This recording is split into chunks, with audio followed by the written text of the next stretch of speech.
할렐루야. 네, 오늘 말씀을 같이 찾아서 읽겠습니다. 오늘 제가 빨리 말할게요. 전도서를 대충 전체적으로 하려면 빨리 말해야 될 것 같아요. 안 그러면 다들 집에 못 가실 것 같아서.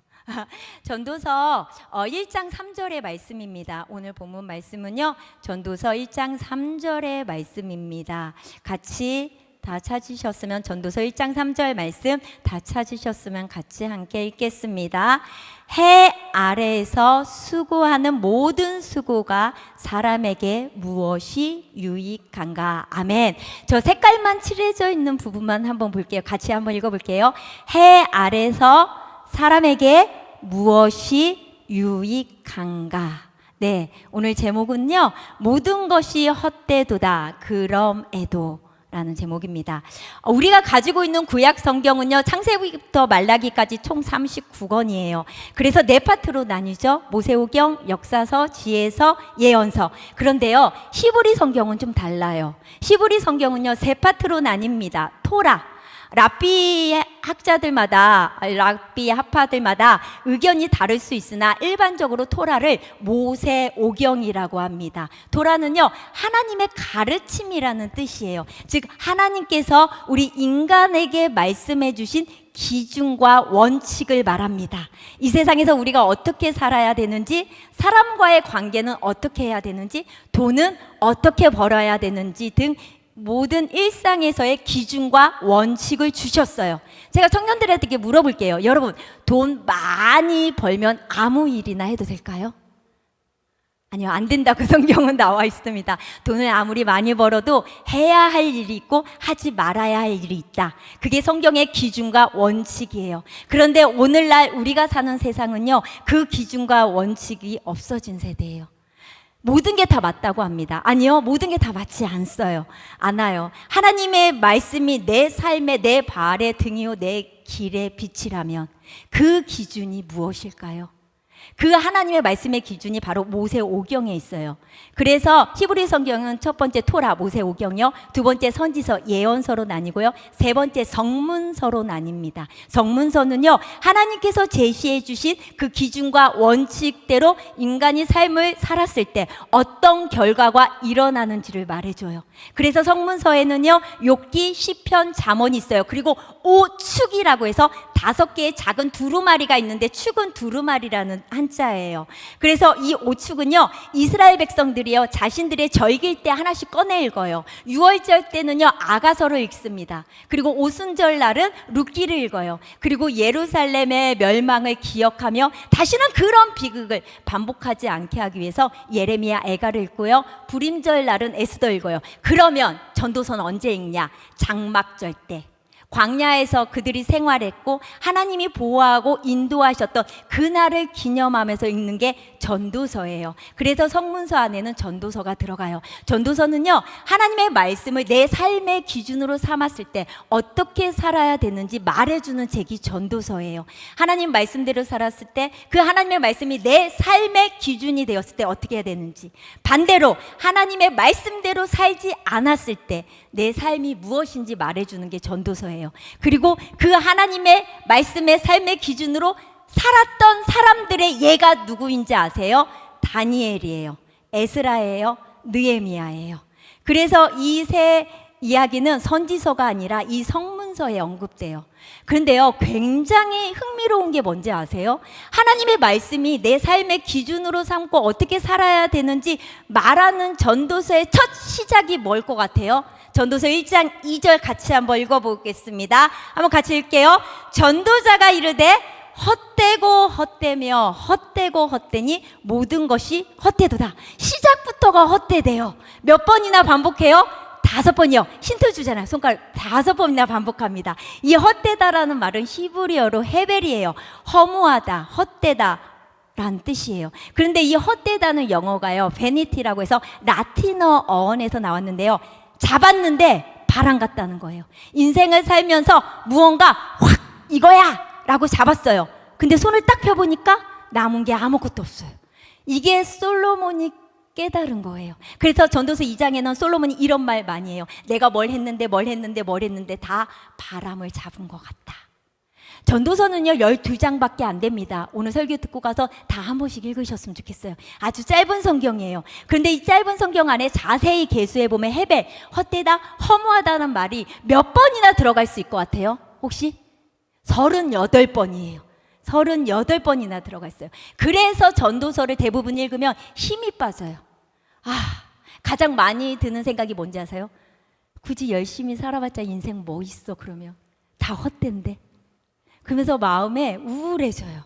그런데요, 잘 보세요. 최고의 지혜자요, 최고의 부와 영광을 가졌고 이 땅에서 살았던 그 솔로몬이 인생을 살면서 참 허무해. 인생은 참 허무해 라고 시작합니다. 그럼 우리는 이때 이 질문을 해야 돼요. 모든 것이 어때? 그럼에도 불구하고 우리는 어떻게 살아야 될까? 그럼에도 불구하고 우리는 어떻게 살아야 될까? 그래서 아까 제목에 해 아래 사람에게 무엇이 유익한가? 이 질문을 하셔야 돼요. 근데 이 질문하기 전에 먼저 생각해야 되는 게 뭔지 아세요? 누가 인생을 헛되다고 말했는지 그 생각해야 돼요. 가진 게 쥐뿔도 없는 사람이 야! 돈 그거 아무것도 아니야. 성공 그것도 아무것도 아니야 라고 말하면 우린 뭐라고 생각하는지 아세요? 쥐뿔도 없는 게 가진 척하고 있어? 라고 말을 해요. 그렇죠? 근데 재벌 총수가 와서 돈에 대해서 얘기하면 숭이 가요. 그런데 잘 보세요. 이 솔로몬은요 누구도 갖지 못했던 지혜를 가졌던 왕이에요. 누구도 갖지 못했던 부와 영광을 거머쥔 사람이에요. 이 솔로몬이 맨 마지막 자신의 인생의 말년에 이렇게 말한 거예요. 자기가 들었고 자기가 보았고 자기가 느꼈던 인생의 경험을 기반으로 해서 전도서에서 인생이 뭐라고 말한 거라고요? 헛되다라고 말해요. 그러면서 솔로몬은요 자기가 경험한 걸 구체적으로 예를 들어요. 그 구체적인 예 중에 하나가 전도서 9장 2절인데 같이 한번 읽어보겠습니다. 같이 한번 읽어볼게요. 우리가 같은 운명을 타고났다. 의인이나 악인이나 착한 사람이나 나쁜 사람이나 깨끗한 사람이나 더러운 사람이나 제사를 드리는 사람이나 드리지 않는 사람이나 다 같은 운명을 타고났다. 착한 사람이라고 해서 죄악보다 나을 것이 없고 맹세한 사람이라고 해서 맹세하기를 두려워하는 사람보다 나을 것이 없다. 이게 무슨 얘기인지 아세요? 왜 솔로몬이 인생을 헛되다고 말했는지 아세요? 착한 사람이나 악하게 사는 사람이나 예배, 제사, 예배를 드리는 사람이나 예배를 드리지 않는 사람이나 삶에 임하는 게 똑같아요. 선한 사람이나 악한 사람이나 깨끗한 사람이나 더러운 사람이나 모두 다 삶에 임하는 게 똑같아요. 그럼 제가 질문 한번 해볼게요. 우리 청년들 지금 황금 같은 주말이잖아요. 이 황금 같은 주말에 예배 드리러 말고 놀러 가고 싶지 않으세요? 그런데 여기서 보세요. 이 황금 같은 주말에 놀러 가고 싶은 걸 꾹 참고 예배 드리러 온 사람이나 자기 마음대로 밖에 나가서 살고 있는 사람이나 하나님을 믿는 사람이나 믿지 않고 자기 정욕대로 사는 사람이나 임하는 게 똑같아요. 예배 드리고 집에 갔는데 교통사고가 당했어요. 그런 일 날 때 이런 생각 안 들어요? 하나님 정말 살아계세요? 이런 질문이 툭 튀어나잖아요. 내가 놀다 왔나요? 나 예배 드리고 왔잖아요. 근데 왜 예배 드리고 집에 가는 중에 교통사고가 나요? 제가 미국의 영화 중에 이런 장면이 나와요. 뭐냐면 어떤 장면이냐면 믿음이 좋은 여자 주인공이 있습니다. 근데 차 사고를 당했어요. 이 여학생이 그래도 하나님께 감사한 거예요. 왜요? 차 사고는 당했지만 몸은 다치지 않았어요. 그래서 하나님께 감사했더니 옆에 있는 친구가 비알량거리면서 이렇게 말해요. 야, 하나님이 살아있으면 아예 차 사고를 안 나게 해주지 다치지 않게 해줬어? 사고가 아예 나지 않고 병에 걸리지 않고 역경이 아예 안 생기면 더 좋을 텐데 똑같이 암에 걸리고 똑같이 우울증에 걸리고 똑같이 교통사고 당하고 똑같이 경제적인 어려움을 겪고 있어요. 그러면 이런 질문이 나오잖아요. 예배를 잘 드리고 내가 봉사도 열심히 했는데 내가 취업도 안 되고 교통사고도 당하고 내 질병도 막지 못한다면 왜 굳이 내가 예배를 드려야 되지? 내가 뭘 잘못했다고? 왜 나한테 하필 이런 일이? 하나님 저한테 왜 이러세요? 라는 질문 안 나오세요? 저는 많이 했어요. 왜요? 그러면서 솔로몬이 한두 번 말하면 성이 풀리지 않아서 또 한 번 예를 듭니다. 그게 전도서 6장 2절이에요. 같이 한번 읽어보겠습니다. 어떤 사람은 그의 영혼이 바라는 모든 소원에 부족함이 없이 재물과 부요와 존귀를 누구에게? 하나님께 받았으나 하나님께서 그가 그것을 누리도록 허락하지 아니하였고 다른 사람이 누리나니 이것도 헛되며 악한 병이로다. 잘 보세요. 부족함이 없이 하나님이 재물을 허락해 주셨어요. 와, 할렐루야, 감사합니다. 그런데 뒷말이 줄게요. 주셨는데 나보고 쓰지 말래. 돈을 버는 사람이 따로 있고 쓰는 사람이 따로 있대요. 이게 말이 돼요? 이게 말이 돼요? 아니, 주셨으면 그러면 왜 주셔? 애당초 주지 말지. 그런데 솔로몬이 인생 말년에 깨달은 거예요. 모든 재물, 아무리 많은 돈과 부유가 있어도, 아무리 많은 자산이 있어도 그걸 누릴 수 없다는 걸 깨달은 거예요. 이게 인생의 불행한 일, 사람의 마음을 무겁게 하는 일이라고 해요. 짓누르는 일이라고 말하고 있어요. 전도서 6장에서. 해보세요. 1년 동안 내가 열심히 돈을 벌었어요. 밤낮 정말 자지도 않고 하루에 한 끼 먹고 정말 돈 한 푼도 쓰지 않고 모았는데 이걸 다른 사람이 그 돈을 가지고 누린다고 생각해 보세요. 뭐 이런 경우가 다 있어요. 이런 게 어디 있어요. 근데요, 우리가 사는 이 세상에 일어나는 일들은요, 이보다 더 처참해요. 하나님 정말 살아계세요. 내 허무함, 내 상실감, 공허함, 이 마음을 누르는 일들이 너무 많아요. 내가 열심히 했어요.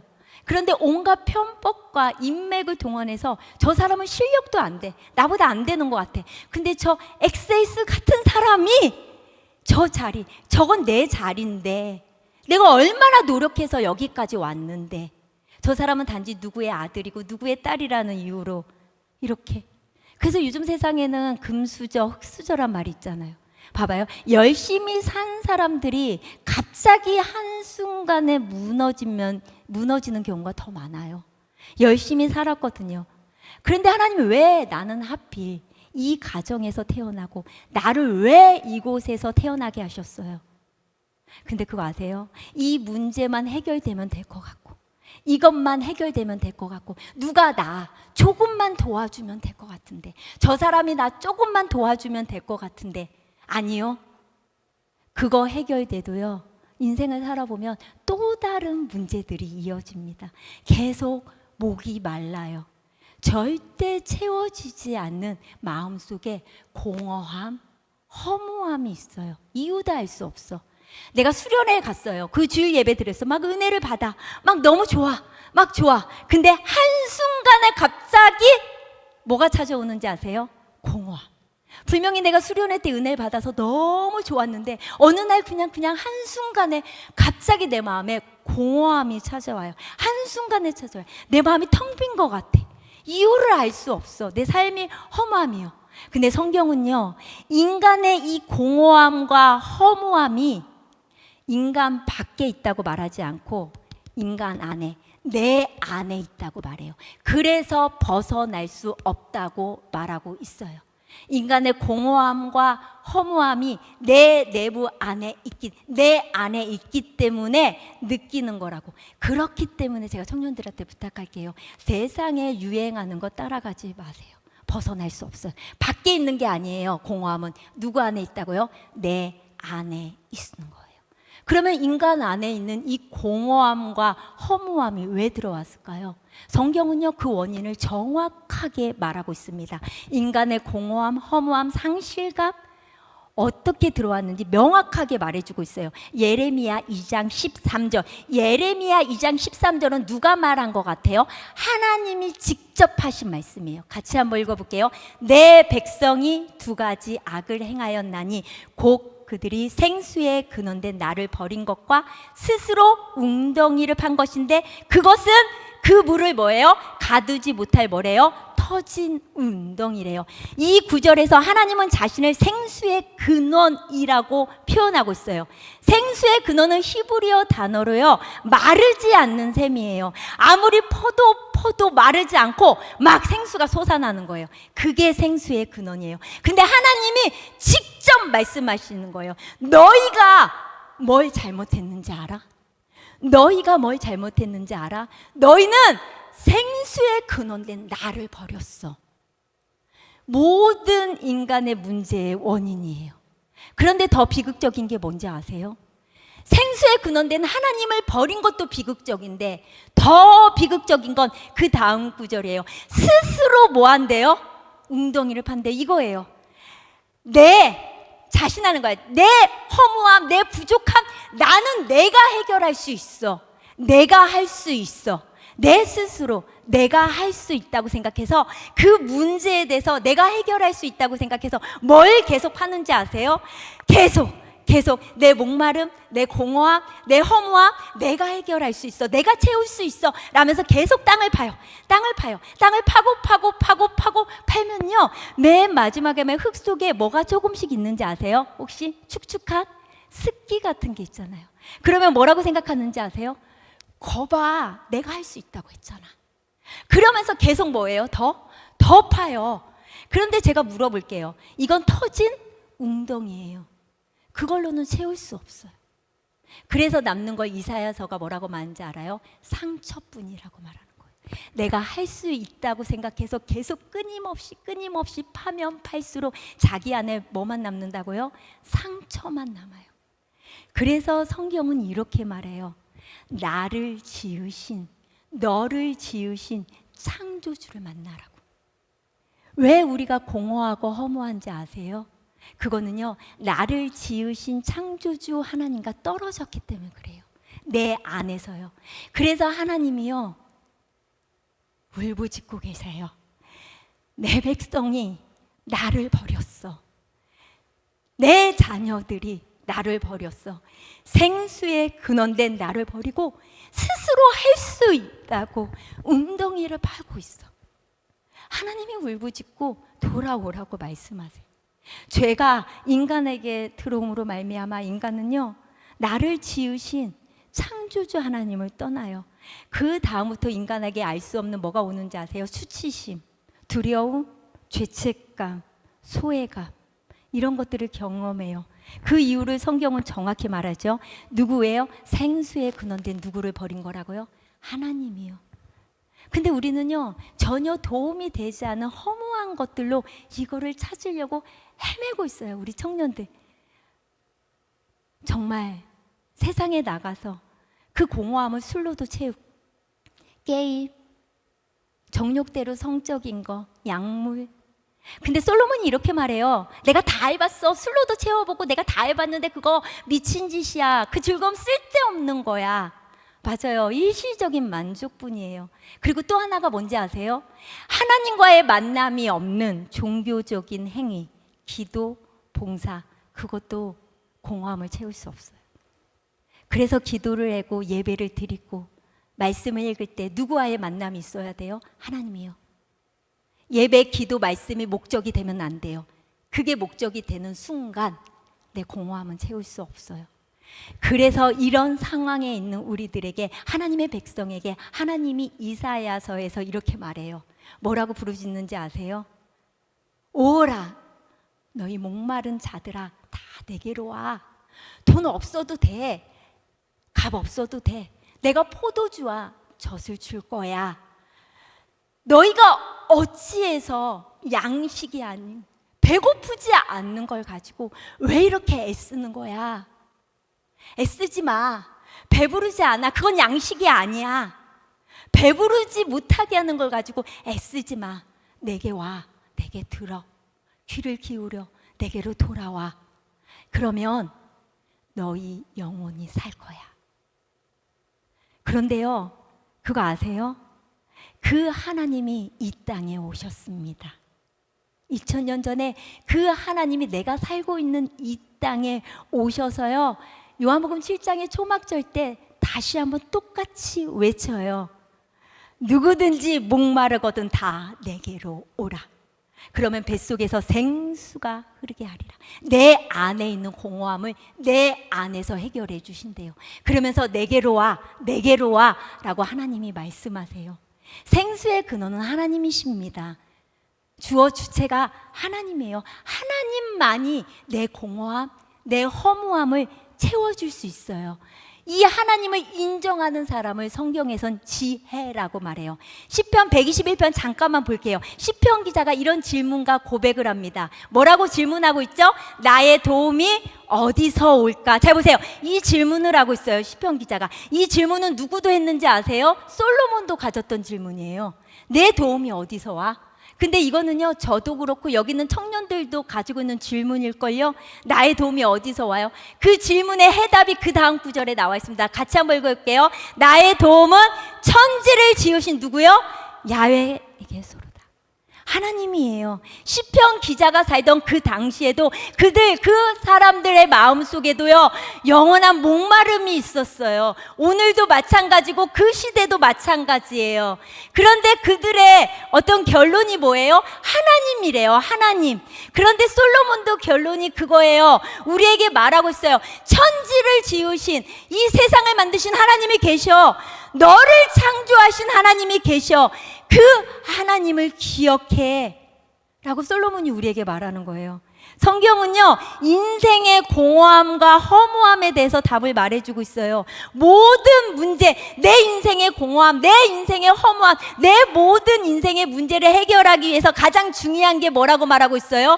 하나님께 돌아가는 거야. 하나님께 돌이키는 거야. 나를 만드신 창조주, 내 코에 호흡을 불어넣으시고 나에게 생명을 주신 하나님께 돌아가는 거야. 그게 인생의 해답이야. 그것만이 너의 불안함과 두려움에서 벗어날 수 있어. 이게 성경이 말하고 있는 거예요. 전도서의 저자이고 다윗의 아들이고 예루살렘 왕 솔로몬이 인간이 가질 수 없는, 번접할 수 없는 종기를 가졌어요. 영화를 누렸어요. 지식을 가진 사람이에요. 그런데 그가 전도서의 가장 첫 마디가 뭐예요? 전도자가 이르되 헛되고 헛되며 모든 것이 헛되다. 그런데 그가 하는 마지막 마디, 전도서 12장 8절도 뭔지 아세요? 전도자가 이르되 헛되고 헛되니 모든 것이 헛되도다. 왜 이 말이 중요한지 아세요? 인간이 가지고 있는 모든 공허함과 허무함은 이 세상에 솔로몬이 말하는 거예요. 어떤 부귀와 종기와 영화로도 너희를 채울 수 없어. 이 말을 하고 싶은 거예요. 아무리 많은 재산도, 아무리 많은 명예와 권력도, 지식도, 잘생긴 외모도 내 안에 공허함을 뭐 할 수 없다고요? 채울 수 없어요. 왜? 공허함은 밖에 있는 게 아니고 내 안에 있기 때문에요. 그래서 어쩌면 하나님께서는요, 그것 때문에 솔로몬에게 누구도 가져보지 못했던, 누구에게도 허락하지 않았던 지혜와 지식, 종기를 주신 것 같아요. 이걸 깨닫고 우리에게 말해주려고. 그런데요, 전도서에서 놀라운 게 하나 있습니다. 그게 뭔지 아세요? 헛되다는 헤벨이라는, 헛되다, 허무하다, 이 말을 사용할 때요, 꼭 앞에나 뒤에 항상 같이 함께 언급되는 단어가 있습니다. 이게 전도서를 푸는 중요한 열쇠예요. 그 단어가 뭔지 아세요? 혹시 아는 청년 있나요? 헛되다. 그 앞에 꼭, 아니면 그 뒤에 이 단어가 꼭 들어가요. 그게 뭘까요? 뭘까요? 네, 맞아요. 해 아래. 해 아래, 해 아래, 해 아래. 이 말을 꼭 들어가. 해 아래 삶이 헛되다. 해 아래가 헛되다. 그래서 해 아래 삶이 제한되어 있고 해 아래 모든 수고와 노력이 헛된 거라고 말해요. 그러면 해 아래라는 이 단어를 볼 때 우리 청년들이 질문 하나를 해야 돼요. 그러면 해 아래 삶이 헛되면 해 위의 삶은 어떨까? 그래서요, 전도서는 기가 막힌 구조로 되어 있어요. 뭔지 아세요? 해 아래에서 시작해서 뭘로 끝나는지 아세요? 해 위에 누가 계시는지 우리에게 가르쳐 주면서 끝납니다. 해 위에 누가 계시는지. 그래서 많은 학자들은요, 이 전도서의 구조를 보고 이렇게 말해요. 남녀노소, 인간의 모든 빈부격차 상관없이 모든 사람을 다 허무함으로 끌어내요. 다 허무해. 이렇게 하면서 허무함으로 다 끌어냅니다. 너의 권력도 영원하지 않아, 돈도 영원하지 않아, 외모도 영원하지 않아. 이렇게 허무함으로 다 끌어내요. 그러면서 이렇게 말해. 이것은 다 해 아래 삶이야. 그러면서 해 위의 삶이 뭔지 알아? 영원한 게 뭔지 알아? 그런 질문을 떠오르게 하는 게 전도서예요. 그래서 솔로몬이 내린 마지막 권면이 뭔지 아세요? 전도서 12장 1절이에요. 너는 청년의 때 너의 뭐를 기억하라? 창조주를 기억하라. 너는 청년의 때 누구를 기억하라고요? 창조주요. 여기서 청년의 때는 나이만을 의미하진 않아요. 지혜서 시편이나 잠언을 보면요, 이때 청년의 때는요, 자신감이 넘칠 때라고 말해요. 두려움이 없고 겁이 없을 때, 내가 모든 걸 다 할 수 있다고, 내 교만이 하늘을 찌를 때, 나이와 상관없이 그걸 청년의 때라고 말해요. 솔로몬이 그래서 이렇게 말하는 거예요. 네가 네 스스로 모든 것을 할 수 있다고 생각할 때 기억해! 허무하다고 말할 그날이 반드시 올 거야. 허무하다고 말할 반드시 그날이 올 거야. 아무리 유명한 대학교를 나와서 학식을 가진 사람이라도, 외모가 남들보다 출출 나고 돈이 많은 사람이라도 갑자기요, 그거 아세요? 훅 하고 들어오는 게 있어요. 그게 뭔지 아세요? 허무함, 공허함이에요. 아무리 많이 배우고 아무리 많이 알고 똑똑하고 외모가 있고 돈이 많아도요, 어느 순간 갑자기 내 마음속에 훅, 그래서 자살하는 거예요. 그래서 돈이 아무리 많아도 자살하는 거예요. 그건 피할 수 없어요. 그래서 솔로몬이 청년 세대를 향해 하고 싶은 말이 그거인 거예요. 해 아래서 끊임없이 질문을 던지는 너희들의 궁금한 질문들을 답해 줄 수 있는 유일한 분은 바로 창조주 하나님이야. 창조주 하나님이야. 이 말씀을 더 깊이 들어가기 위해서 우리가 창세기 1장 1절을 볼 거예요. 창세기 1장 1절이 뭐죠? 혹시 암기하는 청년 있어요? 태초에 하나님이 천지를 창조하시느니라. 여기 히브리어는요, 장점이 하나 있습니다. 그게 뭔지 아세요? 히브리어는요, 어떤 단어를 사용할 때 반드시 어떤 조건이 맞아야 돼요. 그 조건이 맞을 때만 이 단어를 사용할 수 있어요. 그래서 히브리어 단어는요, 해석하는 게 명확해요. 그래서 히브리어는 재밌어요. 그런데요, 여기 창세기 1장 1절에 창조라고 번역된 히브리어가 뭔지 아세요? 한번 PPT 해주세요. 바라예요. 바라. 창조하다. 창세기 1장 1절에 나오는 창조라는 히브리어가 바라입니다. 근데 이 단어를 사용하려면요, 4가지 조건이 필요해요. 어떤 조건이 필요한지 아세요? 주어가 있어야 돼요. 주체가 있어야 돼요. 당연한 거죠. 목적어가 있어야 돼요. 그것도 당연해요. 주어, 목적어 있는 건 당연해요. 이 다음이 중요합니다. 잘 보세요. 이 창조하다라는 바라라는 단어를 사용하기 위해서는요, 주어, 주체인 하나님이 어떤 의지를 가지고, 의도를 가지고, 목적을 가지고, 분명한 목적을 가지고 무언가를 만들 때만 이 단어를 사용할 수 있어요. 분명한 목적, 분명한 의지, 분명한 의도를 가지고 내가 무언가를 만들 때만 이 단어를 사용할 수 있습니다. 그렇기 때문에 취미로 목적 없이, 의도 없이 만들 때는 이 단어를 사용할 수가 없어요. 그래서 이 바라라는, 창세기 1장 1절에 이 바라라는 창조의 주체는 하나님이에요. 하나님은요, 분명한 목적과 분명한 의도를 가지고 분명한 의지로 이 세상을 만드셨습니다. 그리고 이 바라라는 단어를 사용하려면요, 무에서 유를 만들 때 사용합니다. 어떤 재료 없이 새로운 걸 완벽하게 만들 때만 이 단어를 사용해요. 그러면 물어볼게요. 어떤 목적을 가졌는데 내가 재료를 가지고 뭘 만들어? 그때는 어떤 단어를 써요? 바라라는 단어를 쓰지 못해요. 그래서 창세기 2장 7절에 야훼 하나님께서 흙으로 사람을 만드셨다. 이때 창조는요, 뭘 쓴다고요? 야차르를 씁니다. 보세요. 성경에서는요, 첫 말씀이 창세기 1장 1절이에요. 태초에 하나님이 천지를 뭐라고요? 창조하셨냐. 이 창조는요, 창조주 하나님께서 분명한 목적과 의도와 의지를 가지고 아무것도 없는 무에서 완전한 새로운 유를 창조할 때만 이 단어를 사용할 수 있어요.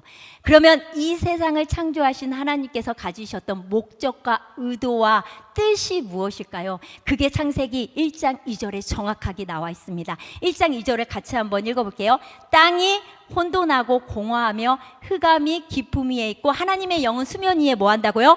운행하시느니라. 하나님이 세상을 창조하기 전에 처음 상태는요, 땅이 혼돈한대요. 무질서하대요. 공허하대요. 텅 비어 있대요. 그리고 흑암이 있었대요. 그런데 그곳에 하나님의 영이 수면 위에 뭐 하셨다고요? 운행하시는. 여기서 운행이 중요합니다. 운행하는 단어, 히브리어 단어는 뭐냐면요, PPT 한번 따라해 보세요. 라카프, 라하프. 그래서 목에서 긁어내야 돼요. 그래서 그냥 라하프라고 할게요. 잘 보세요. 이 라하프를 사용할 때도 반드시 조건이 필요합니다. 하나님은요, 이 라하프라는 단어는요, 배회하다, 비상하다, 품다, 날개짓하다 라는 의미가 있어요. 다시 말하면 이 단어를 사용하는 건 언제 이 단어를 사용하느냐, 독수리가 저기 하늘 끝에서, 독수리가요 저기 하늘에서 한 점을 바라보고요, 그 주위를 빙빙빙빙빙 돌 때만 이 단어를 사용할 수 있어요. 빙빙빙 맴돌 때. 그냥 독수리가 슝 날아가 버리면 이 단어를 사용할 수 없어요. 그래서 창세기 1장 2절에도요, 영어 성경 번역을 꼭 집에 가서 보세요. 플라이로 번역하지 않아요. 허벌 맴돌다 라고 번역하고 있어요. 그래서 이 라하프, 운행하다라는 거는요, 독수리가 빙빙빙빙 맴돌고 있습니다. 그거 혹시 보셨어요? 독수리 나오는 다큐멘터리? 독수리 나오는 다큐멘터리를 봤는데요, 독수리는요, 인간보다 눈 시력이 4배에서 8배까지 눈 시력이 좋대요. 그리고 진짜 제가 놀란 거는요, 고개를 이렇게 돌리는 시야 각도가 몇 도까지 돌아갈 것 같아요, 독수리가? 340도까지 돌아간대요. 그래서 깜깜한 밤에도 1마일을 정확히 볼 수 있어요. 그러면 잘 보세요. 독수리가 먹이를 발견했습니다. 정확히 멀리서도 보고 시야 각도도 340도로 돌아가는 독수리예요. 그런데 왜 한 번에 팍 하고 먹이를 잡지 않고 이 먹이 주위를 뱅뱅뱅 라하프 했을까요? 운행했을까요? 그 이유가 뭘 것 같아요, 혹시? 그 이유가 뭘 것 같아요? 왜 그랬을까요? 왜 한 번에 잡지 않고 왜 이렇게 먹이 주위를 뱅뱅뱅 돌까요? 그거는요, 정확한 때를 노리기 위해서요. 실수하지 않기 위해, 완벽한 때를 노리기 위해 빙글빙글 맴도는 거예요. 그리고 완벽한 때가 됐을 때 쏜사이 같이 착 하고 먹이를 낚아챌 때, 이때 쓰는 단어가 라하프예요. 그리고 또 하나는 어미닭이 알을 낳으면 며칠을 품고 있는지 아세요? 21일을 품고 있대요. 21일을 가슴에 놓고 빙빙빙 돌때요.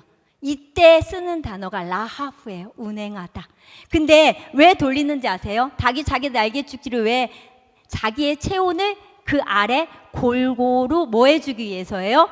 품어주기 위해서예요. 그래서 부화 때까지 계속 날개로 계속 돌려요. 잘 보세요. 태초에 하나님이 천지를 창조하셨어요. 땅이 혼돈하고 공허하며 흑암은 깊음 위에 있을 때 하나님의 영이 그 수면 위를 뭐 하셨다고요? 라하프. 뭐 하고 있었어요? 그 텅 빈 무질서한 그 어두운 곳을 하나님이 뱅뱅뱅뱅 돌고 계셨대요. 왜 돌고 계셨다고 생각하세요? 이거를 알면 내 인생의 존재 목적을 알 수 있어요. 왜 돌고 계셨어요? 왜? 생각하셨대요.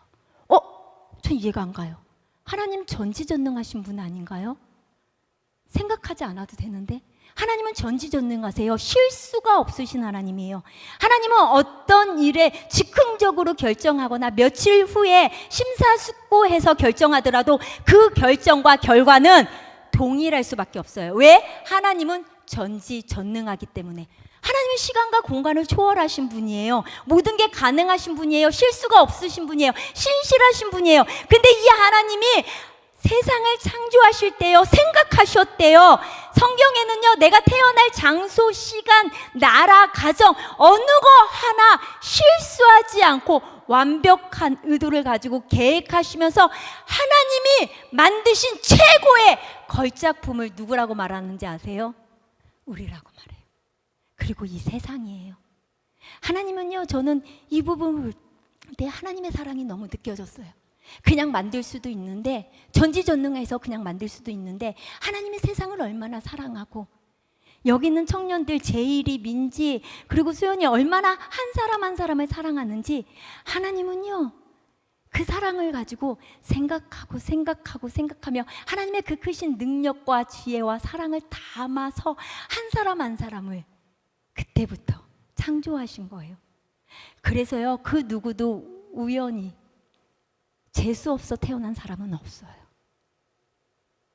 하나님은요, 우연히가 아니라 분명한 목적과 의도와 의지를 가지고 어떻게 해요?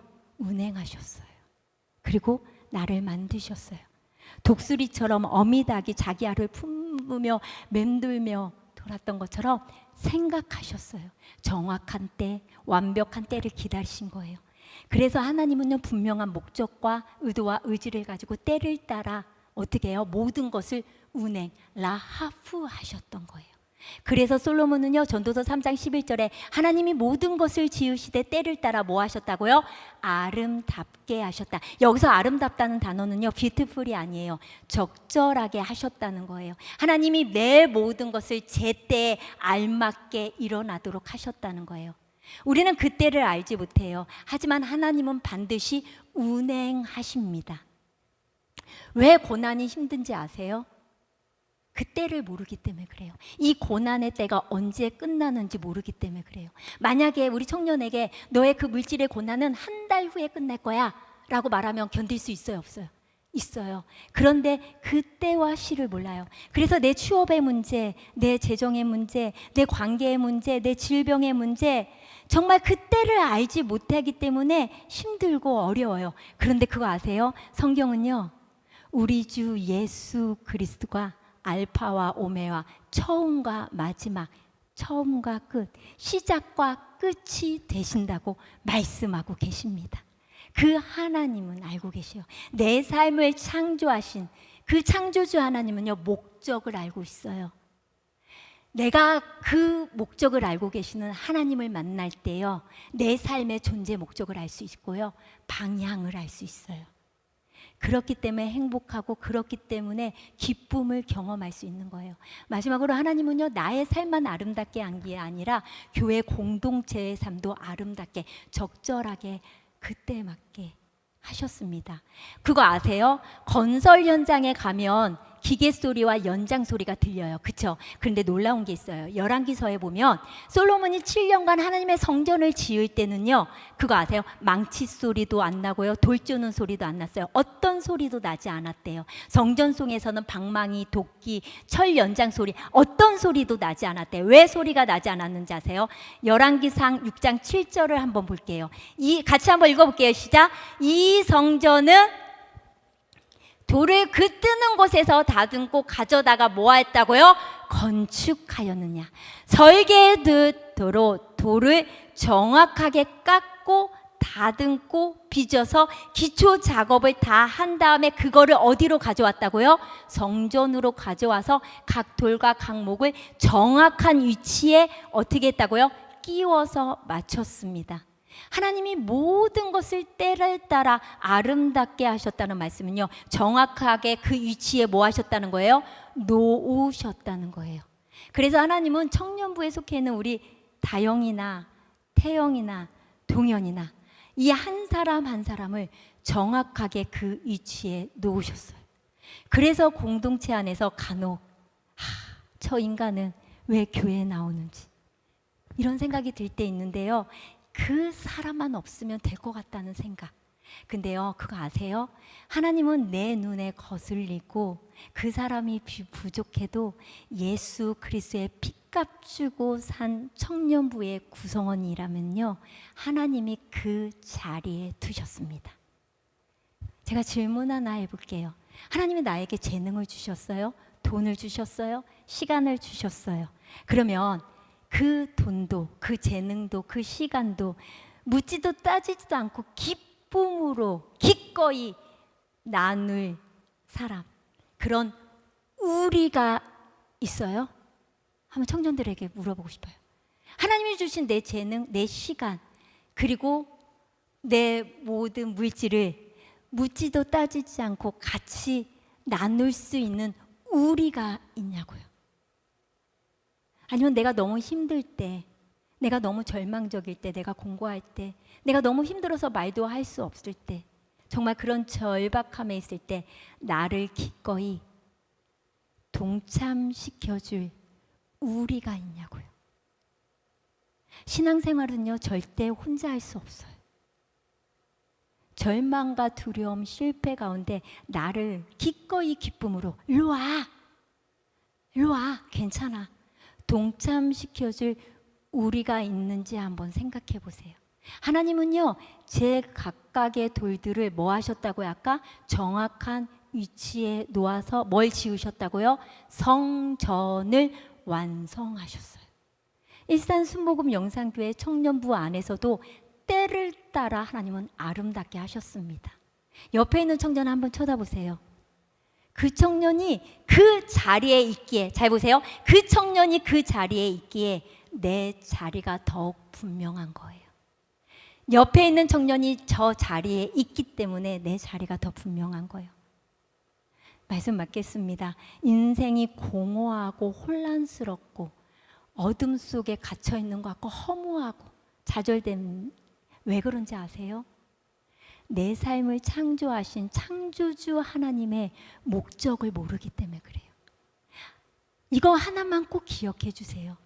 하나님이 왜 공허함, 혼돈 가운데, 공허 가운데, 흑암 가운데 라카프 운행하셨어요?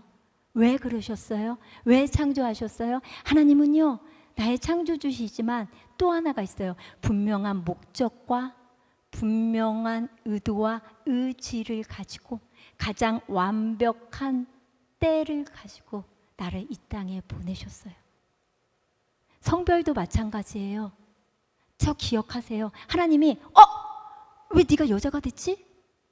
내가 너 남자로 만들려고 했는데 미안해 실수야, 이렇게 하지 않는다고요. 하나님은 가장 완벽한, 그래서 하나님이 나의 창조주시고 내 삶의 주관자시고 내 삶의 목적 중에요. 내 삶의 목적이에요. 그리고 내 완벽한 때를 가지고 계신 분이 누구라고요? 하나님이에요.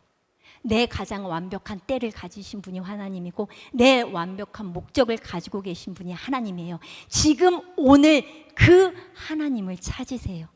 오늘 현재가 무엇을 의미하는지 아세요? 지금 내 현재의 모습, 내 이 모습은요, 내 과거의 결과예요. 10년, 20년 내 과거의 결과가 지금 나의 모습입니다. 그래서 지금 현재의 내 모습은 바꿀 수가 없어요. 그런데 중요한 게 있어요. 이 현재는 동시에 미래의 원인을 제공하기도 해요. 미래는 바꿀 수 있어요. 언제 결정? 1년 후, 2년 후에 나의 모습이 언제 결정되는지 아세요? 제가 물어볼게요. 1년 후에, 2년 후에 나의 모습이 언제 결정될 것 같아요? 지금 이 순간 결정돼요. 지금 이 순간이에요. 1년 후, 2년 후에 나의 모습은 지금 현재 결정돼요. 그래서 지금은 은혜 받을 만한 때요. 지금은 구원의 날입니다. 지금 이 순간 하나님 찾으세요. 내일 말고요. 지금이요. 그 하나님께 돌아가세요. 언제요? 지금이요. 우리가 이 시간 같이 기도하기 원합니다.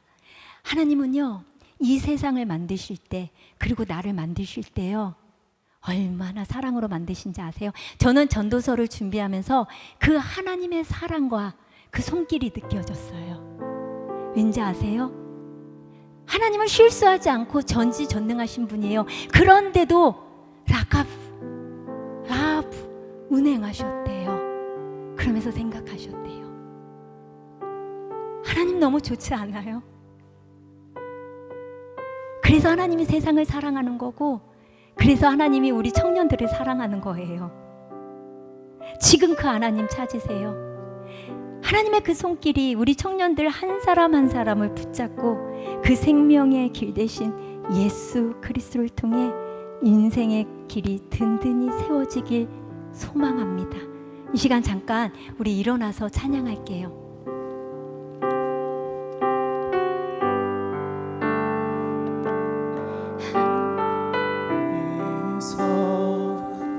주님을 보내 아무도 없을 것 같던 그곳에서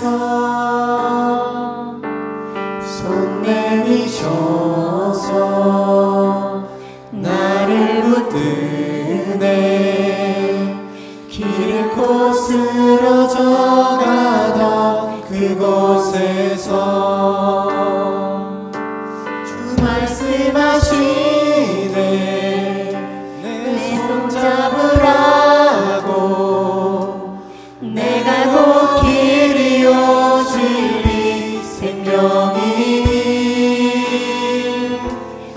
그 길을 보내 주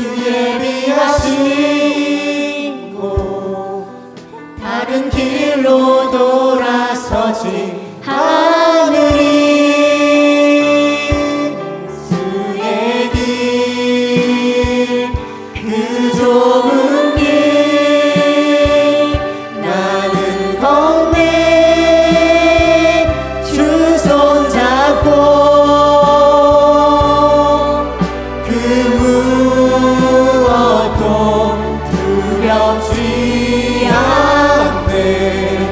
주님 주신 약속 내게 있으니 세상의 길 그 험한 길 승리하네 성령으로 그 무엇도 바라지 않네. 저 하늘에 내 소망 있으니. 이 시간 기도하기 원합니다. 하나님은 나의 창조주시고 내 삶의 주관자이십니다. 하나님만이 내 삶의 목적과 완전한 완벽한 때를 가지고 계십니다. 주님, 그 주님을 찾기 원합니다. 그 주님을 만나기 원합니다. 주여 삼창하고 기도하겠습니다.